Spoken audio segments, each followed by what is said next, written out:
नमस्कार, एक बार फिर से आप सभी को नंबर 1 क्लासेस में स्वागत करता हूं। जैसा कि पिछला लेक्चर में हम लोगों ने पैरेललोग्राम लॉ ऑफ फोर्सेस देखा था, इस बार हम लोग रिजल्टेंट को फाइंड करने के लिए हम लोग रिसोल्यूशन ऑफ फोर्सेस और अलजेब्रिक मेथड का इस्तेमाल करेंगे। मेरा बात समझ में आ रहा है आपको? पिछला बार हम लोगों ने पैरेललोग्राम लॉ ऑफ फोर्सेस का इस्तेमाल कर हम लोग क्या किए थे, रिजल्टेंट को फाइंड किए थे और रिजल्टेंट कितना एंगल बनाएगा उसको फाइंड किए थे। लेकिन इस बार हम लोग उसी रिजल्टेंट को फाइंड करने के लिए और उसी रिजल्टेंट का एंगल फाइंड करने के लिए हम लोग कौन सा मेथड इस्तेमाल करने जा रहे हैं? रिसोल्यूशन ऑफ फोर्सेस और अलजेब्रिक मेथड। और जो मेरा पैरेललोग्राम लॉ ऑफ फोर्सेस था वो कितने कंपोनेंट ऑफ फोर्स के लिए था? केवल 2 कंपोनेंट ऑफ फोर्स के लिए था। लेकिन ये मेरा जो मेथड है रिसोल्यूशन ऑफ फोर्सेस और अलजेब्रिक मेथड, ये किसके लिए इस्तेमाल होगा? जब हमको more than 2 component of force available रहेगा, उस कंडीशन के लिए हम लोग इसका इस्तेमाल करते हैं। मेरा बात समझ में आ रहा है आप लोग को? ये वाला हम लोग जब मेरा 2 फोर्स से ज़्यादा अधिक दिया गया है, मान लो 5 फोर्स दिया गया है, 10 फोर्स दिया गया, 20 फोर्स दिया गया, उस कंडीशन में हम कंफ्यूज हो जाएंगे कहाँ पे एंगल बनाएगा, मेरा रिजल्टेंट क्या होगा। उस कंडीशन में हम लोग इस मेथड का इस्तेमाल करते हैं। तो सबसे पहले हम लोग इस मेथड में जाने से पहले, इस मेथड में न्यूमेरिकल सॉल्व करने से पहले इसका स्टेप्स देखेंगे कि इसमें क्या क्या स्टेप्स हमको जरूरी है जानना। जैसे कि पैरेललोग्राम लॉ ऑफ फोर्सेस में हमको क्या 2 ही स्टेप था। एक क्या था, हमको रिजल्टेंट फाइंड करने का फॉर्मूला था, R इक्वल टू क्या था, होल रूट अंडर F1 का स्क्वायर प्लस F2 का square plus 2 into F1 into F2 cos theta. और एंगल फाइंड करिए, tan अल्फा इक्वल टू क्या था formula, F2 sine theta whole divided by F1 plus F2 cos theta. लेकिन इस cases में थोड़ा सा हम लोग डिफरेंट पिक्चर को देखने जा रहे हैं, इसलिए थोड़ा सा सहयोग दीजिए और बने रहिए। चलिए देखते हैं। सबसे पहला स्टेप 1 जो इसमें हमको करना रहता है, step 1, resolve all the forces acting at some angle. मेरा बात समझ में आ रहा? Resolve all the forces acting at some angle. सबसे पहला स्टेप क्या है? Resolve all the forces acting at angle in horizontal and vertical component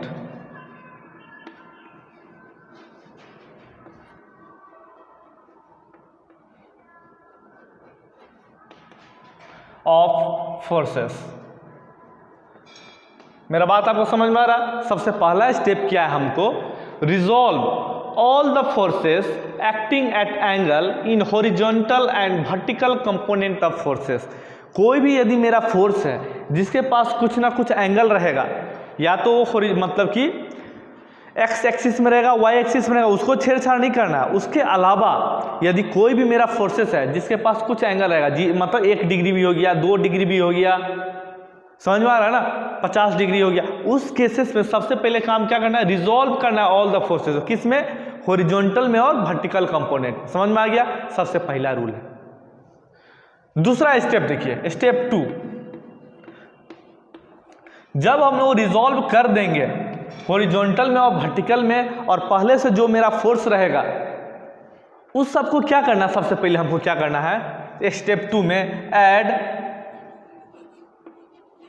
all the horizontal component of force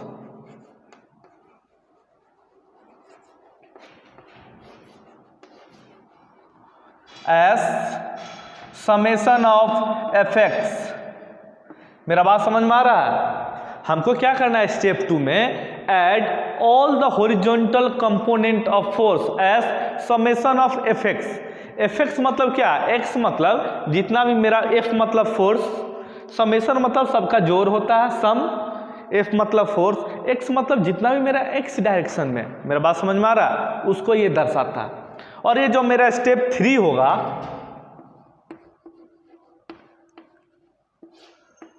step 3 क्या होगा, add all the vertical components of force as summation of F Y. मेरा बात समझ में आ रहा है? सबसे पहले हमको सब फोर्स को रिजॉल्व करना है, उसके बाद क्या करना है, हमको जितना भी हॉरिजॉन्टल में जो फोर्स मेरा एक्ट कर रहा है उसको एक साथ ऐड करना है। उसके बाद तीसरा स्टेप क्या है, जितना मेरा वर्टिकल में मेरा जितना भी फोर्स एक्ट कर रहा है उसको ऐड करना है, क्या, समेशन ऑफ एफ वाई। और मेरा जो स्टेप 4 है, स्टेप 4 क्या है, find resultant of force, find resultant of force. Resultant of force को क्या से दर्शाते हैं, आर से। तो इसका क्या फॉर्मूला है पता है आप लोगों को? इसका एक इंपॉर्टेंट फॉर्मूला है। इसका क्या फॉर्मूला है, समेशन ऑफ एफ एक्स का square plus summation of F Y का स्क्वायर। ये क्या है, फॉर्मूला है रिजल्टेंट को फाइंड करने का, रिसोल्यूशन ऑफ फोर्सेस और अलजेब्रिक मेथड को सॉल्व करने का। ये जो मेरा रिजल्टेंट को फाइंड करने का फॉर्मूला, ये आप नोट डाउन कीजिए, बहुत ही इंपॉर्टेंट है। यदि फॉर्मूला आपको पता है तभी आप आगे फर्दर प्रोसीड कर सकते हैं। समझ में आ रहा है? इसको नोट डाउन कीजिए, टाइम दे रहा है आपको। अभी हम लोग स्टेप 5 देखने जा रहे हैं। स्टेप 4 ऑलरेडी हम लोगों ने देख लिया है। स्टेप 5 में क्या करना हम लोग को, एंगल फाइंड करना। रिजल्टेंट ऑलरेडी हम आर फाइंड कर चुके हैं, क्या फार्मूला है वो हम लोग फार्मूला लिख चुके हैं। अब हम लोग एंगल फाइंड करने का क्या फार्मूला है, देखिए इधर। इसका क्या होता है, tan थीटा इक्वल टू होता है summation of F Y divided by summation of F X. समझ में आ रहा है? tan थीटा इक्वल टू क्या फार्मूला होगा मेरा, summation of F Y divided by summation of F X. जहां पे हम लोग को साइन को निगलेक्ट कर देना है, नेग्लेक्ट द साइन। हमारा जो एफ वाई का हिसाब का साइन जो है हमारा, उसको क्या करना, हमको नेग्लेक्ट करके ये वाला निकालना रहता है। समझ में आ गया? ये आपका हो गया। सेकेंड चीज, इसके बाद क्या, लास्ट स्टेप क्या है, स्टेप 6। लास्ट स्टेप अभी हम लोग आ गए, स्टेप 6। लास्ट स्टेप में आपको क्या बताना है कि आपका जो रिजल्टेंट है वो किस क्वाड्रेंट में है।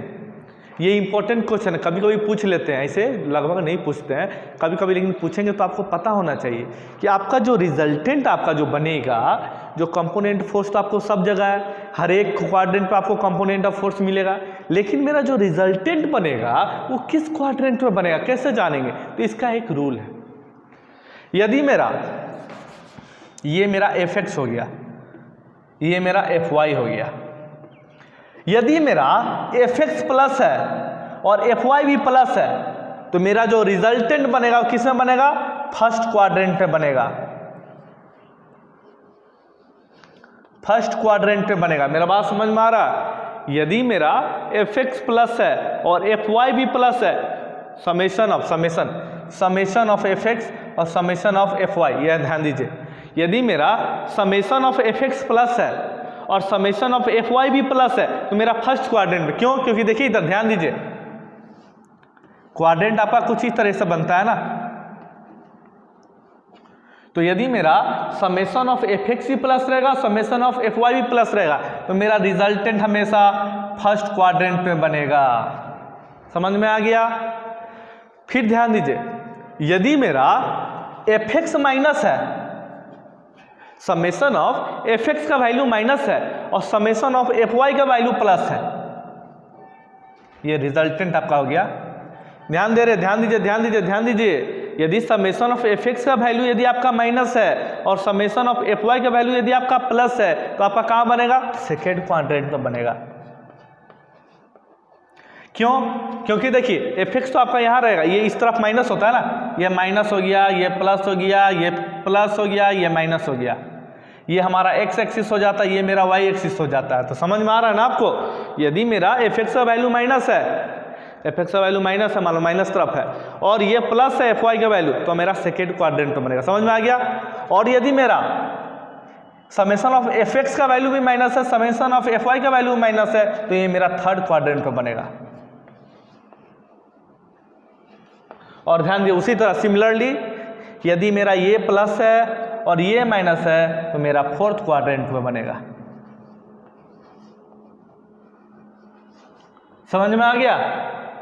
ये सब चीज आपके लिए जरूरी है। ये स्टेप 6, जो स्टेप 1 हम क्या बताए हैं, स्टेप 1 आपको हम क्या बताए हैं कि resolve all the forces which are having some angle. जो भी फोर्स के पास कुछ ना कुछ एंगल है, उसको सबसे पहले हम लोग रिजॉल्व करेंगे। कैसे? हॉरिजॉन्टल फोर्स और वर्टिकल फोर्स में। स्टेप 2 क्या था मेरा? स्टेप 2 में add all the horizontal forces as summation of F X. Step 3 क्या था मेरा? Add all the vertical forces जैसे समेशन ऑफ एफ वाई। उसके बाद स्टेप 4 क्या था मेरा? Find the resultant. Resultant find. Resultant का फॉर्मूला क्या था? R equal to whole root under summation of F x का square plus summation of F Y का स्क्वायर। और स्टेप 5 में हम लोग क्या देखे थे? एंगल फाइंड करने का। रिजल्टेंट का एंगल कैसे फाइंड करेंगे? तो tan थीटा इक्वल टू क्या होता है? Summation of F Y divided by summation of F X. और लास्ट स्टेप क्या देखे कि मेरा जो रिजल्टेंट होता है किस क्वाड्रेंट में फैलेगा, किस क्वाड्रेंट में मेरा क्या होगा, एग्जिस्ट करेगा। तो उसके लिए क्या फॉर्मूला? यदि प्लस प्लस रहा तो फर्स्ट, माइनस प्लस रहा तो सेकेंड, यदि माइनस माइनस रहा तो थर्ड, और प्लस माइनस रहा तो फोर्थ। ये मेरा क्या था? रिजोल्यूशन ऑफ फोर्स और अलजेब्रिक मेथड का क्या था? स्टेप था, कैसे हम लोग प्रॉब्लम को सॉल्व करते हैं। चलिए अब हम लोग क्या करते हैं, एक प्रॉब्लम को सॉल्व करते हैं। किस पे? रिसोल्यूशन ऑफ फोर्सेस और अलजेब्रिक मेथड पे। ये आपका प्रॉब्लम कुछ इस तरीका से दिया हुआ रहेगा। क्वेश्चंस में आपको कुछ इस तरीका से प्रॉब्लम दिया हुआ रहेगा और आपको बोला जाएगा कि आप रिजल्टेंट फाइंड कीजिए और क्या कीजिए? रिजल्टेंट का एंगल फाइंड कीजिए। देखिए आप जब भी पैरेललोग्राम लॉ ऑफ फोर्सेस का जब प्रॉब्लम सॉल्व कर रहे थे, आपको केवल 2 फोर्सेस पता चल रहा था। यहाँ पर देखिए, यहाँ पे बहुत फोर्सेस है। यहाँ पे एक 30 न्यूटन का फोर्स है जो कि 30 डिग्री एंगल पे काम कर रहा है। एक 225 न्यूटन का फोर्स है जो कि 45 डिग्री एंगल पर काम कर रहा है, और एक 15 न्यूटन का फोर्स है जो कि पूरा परपेंडिकुलर एक्ट कर रहा है। समझ में आ रहा है ना? ये क्या है? मोर देन 2 फोर्सेस है। और आपको हम जैसा कि बताए हैं, जब भी मोर देन 2 फोर्सेस रहेगा तो वहाँ पे हम कौन सा लॉ का इस्तेमाल करेंगे? वहाँ पे हम लोग रिसोल्यूशन ऑफ फोर्सेस और अलजेब्रिक मेथड का इस्तेमाल करेंगे। समझ में आ गया? सबसे पहला पॉइंट यही आपका क्लियर होना चाहिए दिमाग में। कभी भी जब हमको 2 कंपोनेंट ऑफ फोर्सेस से ज़्यादा हो, उस केसेस हमको कैसे सॉल्व करना है? रिसोल्यूशन ऑफ फोर्सेस और अलजेब्रिक मेथड को इस्तेमाल करके ही बनाना है। समझ में आ गया? अब क्या करेंगे हम लोग? इसका हम लोग जो स्टेप्स देखे थे उसी के अनुसार इस प्रॉब्लम को, पहला प्रॉब्लम को सॉल्व करेंगे। उसके बाद हम लोग थोड़ा सा लिबरल होंगे और थोड़ा सा अच्छा से देखेंगे थोड़ा सा। सबसे पहले स्टेप 1 कैसे सॉल्व किया जाता है? स्टेप 1 क्या कहता है? Resolve all the forces which are having some angle. Resolve all the forces acting at some angle. Some angle. सबसे पहले हमको क्या करना है? रिजॉल्व करना है। ये जो मेरा क्वेश्चंस दिया गया है इसको रिजॉल्व करना है। तो देखिए आप लोग कभी भी जब एग्जामिनेशन में आप जब प्रॉब्लम को सॉल्व कीजिएगा तो सबसे पहले आप ये एक बना दीजिएगा, सबसे पहला डायग्राम बनाइएगा। उसके बाद रिजॉल्व। देखिए रिजॉल्व क्या करना है? जिस किसी के पास भी एंगल है उसको रिजॉल्व करना। एंगल किससे किसके पास है? एक फोर्स जो मेरा 30 न्यूटन का है, इसके पास एंगल है 30 डिग्री, और दूसरा जो मेरा फोर्स 225 न्यूटन का है उसके पास है मेरा एंगल 45 डिग्री। ये दोनों को हमको रिजॉल्व करना है।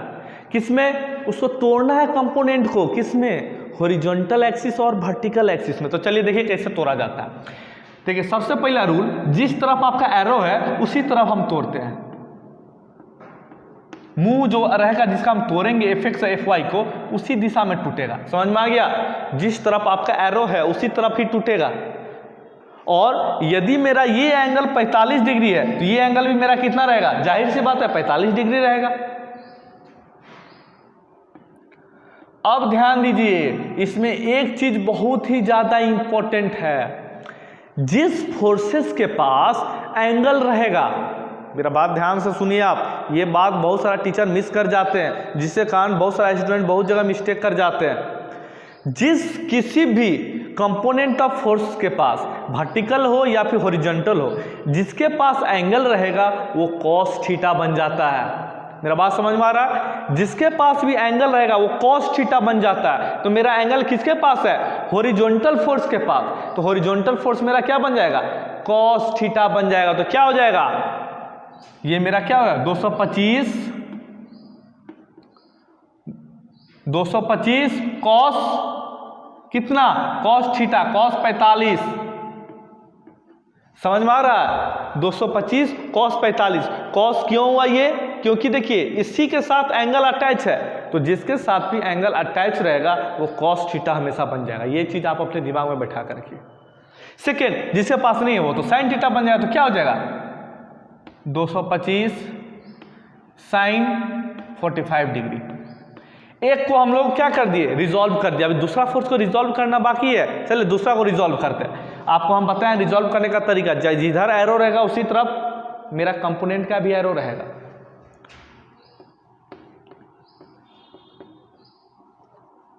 देखिए ये यदि 30 डिग्री एंगल पे है तो ये भी मेरा 30 डिग्री के एंगल पे होगा, जाहिर सी बात है।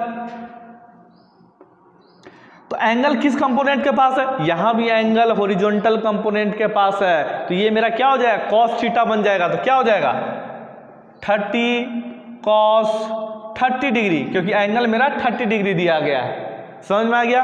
और नीचे वाला क्या मेरा बन जाएगा, साइन एंगल 30 साइन 30 डिग्री। देखिए स्टेप 1 हम लोगों ने क्लियर कर लिया। स्टेप 1 क्या था मेरा, resolve all the forces which is acting at some angle. जो जो फोर्स किसी एंगल के पास मेरा एक्ट कर रहा है उसको रिजॉल्व करना है। तो मेरा एक 30 न्यूटन का जो फोर्स था वो 30 डिग्री एंगल पर करा था, इसको रिजॉल्व कर दिए। और ये मेरा 225 न्यूटन का जो फोर्स था वो 45 डिग्री पर क्या कर रहा था, एक्ट करता है, इसलिए इसको रिजॉल्व कर दिए। और एक चीज और इंपॉर्टेंट इसमें क्या बताए थे आपको हम, जिसके किसी के पास एंगल रहेगा, जिस किसी के पास एंगल रहेगा वो कॉस थीटा बन जाएगा, और जिसके पास नहीं रहेगा वो साइन थीटा वाला कंपोनेंट बनेगा। तो मेरा कॉस थीटा वाला कंपोनेंट ये वाला बन गया, इधर कॉस थीटा वाला कंपोनेंट ये वाला बन गया। स्टेप 1 कंप्लीट हो गया। समझ में आ रहा है मेरा बात, ध्यान से सुनो बच्चों, समझ में आ गया ना। अब स्टेप 2 में हम लोग जाएंगे। स्टेप 2 क्या था मेरा, स्टेप 2 क्या था, add all the horizontal component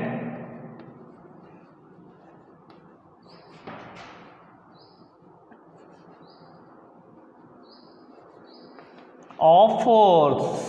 मतलब जितना भी मेरा मेरा पूरा फोर्स का जो मेरा डायग्राम है, इसमें जितना भी आपका हॉरिजॉन्टल कंपोनेंट्स है सबको क्या करना, हमको ऐड करना है एक साथ। तो देखिए कौन कौन है, एक हॉरिजॉन्टल कंपोनेंट मेरा ये दिख रहा है 225 कॉस 45 डिग्री, और एक हॉरिजॉन्टल कंपोनेंट ये दिख रहा है 30 कॉस 30 डिग्री। और कोई है नहीं, 2 ही है। तो चलिए ऐड करते हैं। सबसे पहला देखिए एक चीज और आपको हम बता रहे हैं, जब भी मेरा, सुनिए इधर ध्यान दीजिए, ये चीज बहुत ही इंपॉर्टेंट है। जब भी मेरा ये मान लीजिए सेंटर लाइन है, इसको यदि हम लोग सेंटर लाइन लिए हैं, जब भी मेरा इस तरफ जाएगा, मेरा एक्स एक्सिस इस तरफ जाएगा तो ये प्लस रहेगा, और जब भी एक्स एक्सिस इस तरफ जाएगा तो ये मेरा माइनस रहेगा, इस तरफ जाएगा तो ये मेरा वाई एक्सिस में ये प्लस रहेगा, और वाई एक्सिस में इस तरफ जाएगा तो ये मेरा माइनस रहेगा। ये चीज़ आप दिमाग में बैठा लीजिए, समझ में आ रहा है ना। ये सब चीज़ आपका बेसिक से आप जानते भी होंगे। तो सबसे पहले हम लोग हॉरिजॉन्टल कंपोनेंट को क्या करते हैं, ऐड करते हैं। तो क्या है 225 cos 45 degree, summation of F x हमको ऐड करना है, इक्वल टू 225 कॉस 45 डिग्री। ये प्लस क्यों लिखे हैं, क्योंकि ये उस डायरेक्शन में, देखिए डायरेक्शन इसका इस तरफ है, इसको प्लस में लिखे। और कोई है हॉरिजॉन्टल, हाँ एक और है इधर 30 कॉस 30 डिग्री, लेकिन इसको हम लोग नेगेटिव लेंगे। क्यों, क्योंकि इसका एंगल देखिए इस तरफ है, इसका एंगल देखिए इस तरफ है, इस तरफ को हम नेगेटिव लेते हैं। तो क्या हो जाएगा -30 कॉस 30 डिग्री। इसको चलिए सॉल्व करते हैं कैलकुलेटर में। क्या है आपका 225 cos 45 degree minus 30 cos 30 degree. Answer आया 133.11। समेशन ऑफ एफ एक्स कितना आया मेरा 133.11। इसको 11 नहीं पढ़ते, इसको 11 पढ़ते हैं। जब भी पॉइंट के उधर वाला जो भी मेरा वैल्यू रहा है उसको हम सेपरेट सिंगल डिजिट में पढ़ते हैं। तो 133.11 न्यूटन ये हमारा आ गया। अब क्या करना हमको, इसको हम लोग उस साइड लिख लेते हैं, इसका जरूरी पड़ेगा। Summation of F X equal to 133.11 newton. अब देखिए, अब हमको क्या काम है, स्टेप 3। स्टेप 3 क्या है, सभी जैसे हॉरिजॉन्टल कंपोनेंट को ऐड किया, सभी वर्टिकल कंपोनेंट को ऐड करेंगे। ऐड ऑल द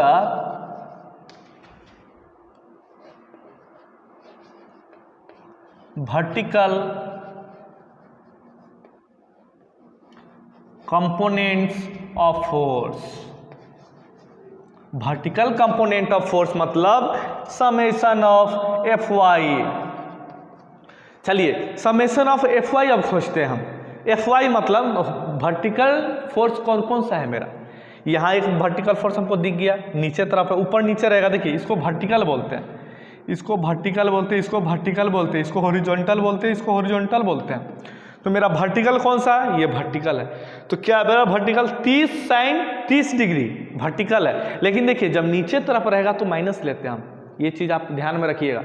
तो ये नीचे तरफ है, मेरा कितना 30 sin 30 डिग्री, तो माइनस 30 sin 30 डिग्री। और क्या है, और कहीं वर्टिकल है, हाँ एक वर्टिकल तो आपको ऐसे ही देख रहा है ऊपर तरफ 15 न्यूटन का, तो डायरेक्ट 15 प्लस 15। एक और आपको वर्टिकल यहाँ दिख रहा है, ऊपर ही तरफ है, इसका भी डायरेक्शन, तो ये भी प्लस में आएगा। 225 sin 45 प्लस 225 sin 45। चलिए इसको सॉल्व करते हैं। कैलकुलेटर आप लोग भी लेके बैठा कीजिए। पहले प्लस वाला को एक साइड कर लेते हैं। 225 sin 45, 225 sin 45 degree plus 15 plus नहीं माइनस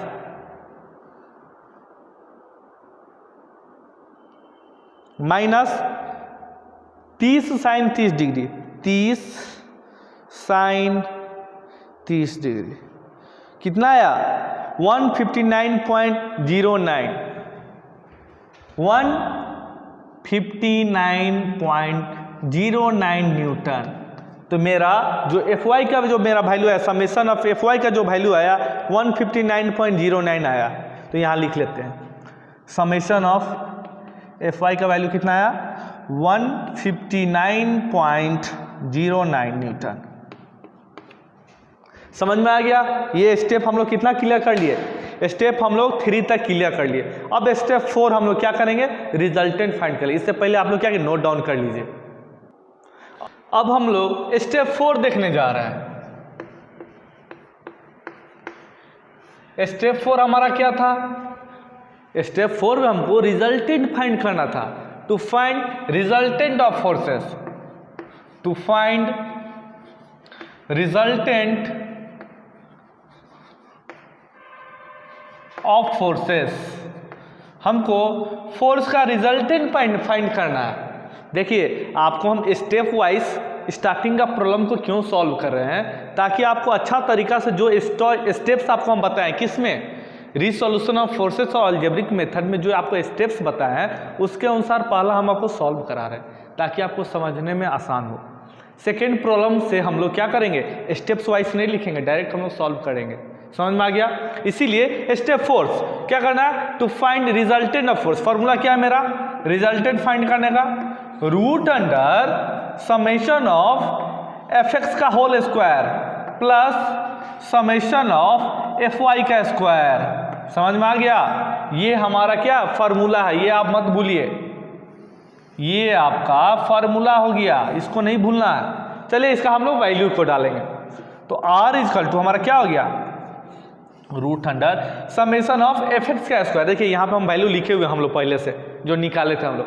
एफ एक्स का वैल्यू कितना है 133.11, 133.11 square plus summation of F Y 159.09, 159.09 का होल स्क्वायर। चलिए इसको सॉल्व करते हैं। कैलकुलेटर लीजिए आप लोग अपने हाथ में।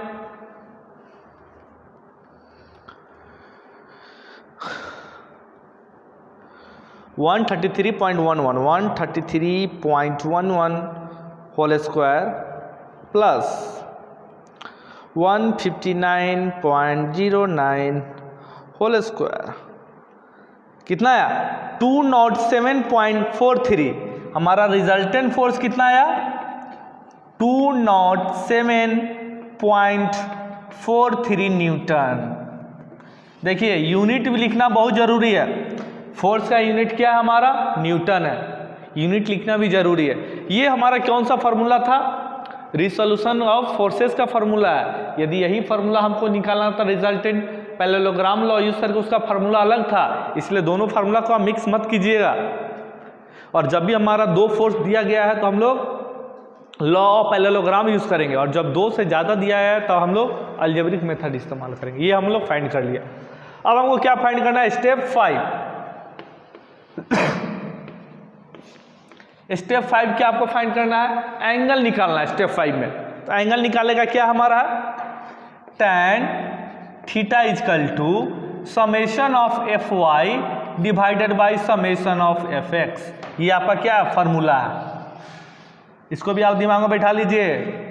अब क्या करेंगे, इसका वैल्यू डालने जा रहे हैं। तो थीटा इजकल टू क्या हो जाए मेरा tan inverse of summation of F Y कितना है 159.09, 159.09 डिवाइडेड बाय 133.11। चलिए इसको सॉल्व कीजिए।